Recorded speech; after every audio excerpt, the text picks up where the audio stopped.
अहम ख़बर है नाज़रीन अवां खे आगाह कयूं पिया। कलोई मां अब्दुल वहाब बलोच जी रिपोर्ट मुताबिक़ थर जे मोरनि में राणीखेत बीमारीअ कर खंयो आहे, जंहिं सबबि केतिराई मोर पखी मरण लॻा आहिनि।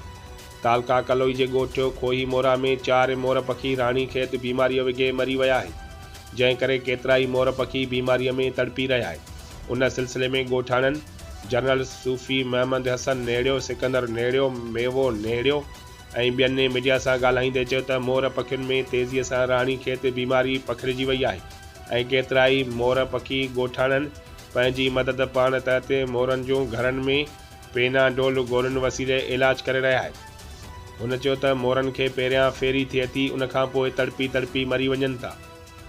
वाइल्ड लाइफ खाते जी बेध्यानी करे थर जो फितरी हुस्न सम्झो वेंदड़ मोर पखी मरण जो सिलसिलो जारी आहे। ॻोठाणनि वाइल्ड लाइफ खाते जे कंज़र्वेटर मीर एजाज़ टालपुर खां मुतालबो कयो त जल्द ॻोठनि में टीमियूं मोकिले बीमार मोरनि जो इलाज करे थर जी फितरी हुस्न खे बचायो वञे।